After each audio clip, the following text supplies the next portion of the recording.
think the advice I always give is take as little as you can early on to the point where you can start to validate what you're going to do.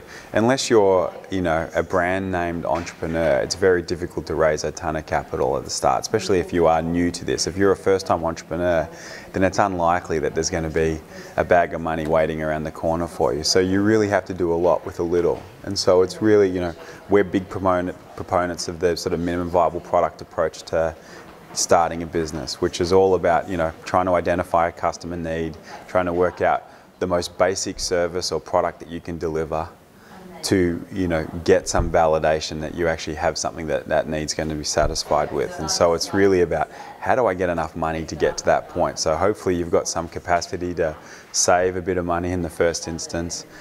In an ideal scenario, you're banding with a friend or two, you're all prepared to work for not much.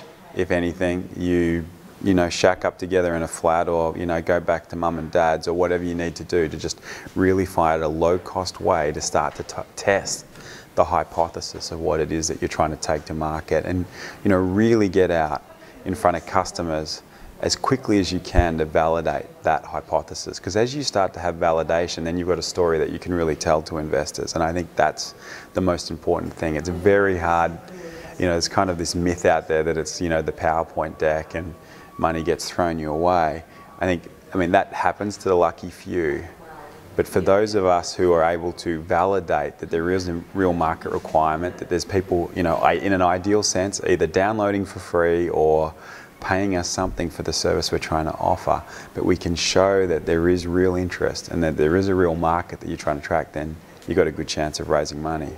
And, and then it's about really breaking your business up into chunks and thinking about, how far can I get on how much, and making sure that you can get just enough to get to that next sort of inflection point. And inflection points for me are really continuing to validate that customer and continuing to validate the demand. And as you continue to move up that validation curve, you can then think about raising more and more money if you need it, and then if you get lucky, like we were, able to get quite a long way continuing to bootstrap. It's not like there was an injection of, we had the benevolent parent, but as I said before, it was much like being in the parent's garage with help. So we're able to just continually iterate, continually advance the model, and then generate just enough cash flow to keep ourselves afloat. And I think, and if you can get to that point, then you are the master of your own domain, and then typically raising money is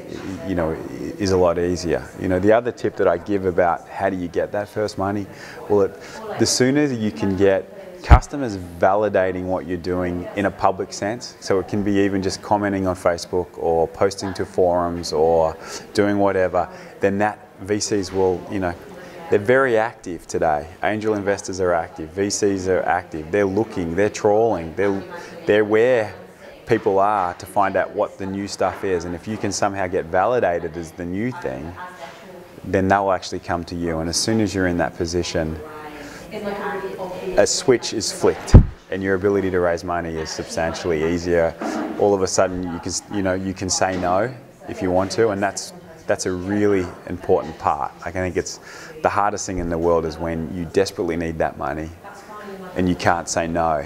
And if you can't say no, then investors get a sense of that. You can sometimes feel like, you're not getting the terms that you want, and that can set the relationship up on not a good footing. Because I'm a big believer in that this investment game is, as tough as marriage, and you've really got to think about it. And I try to talk to people about treat taking money like an interview or the dating process.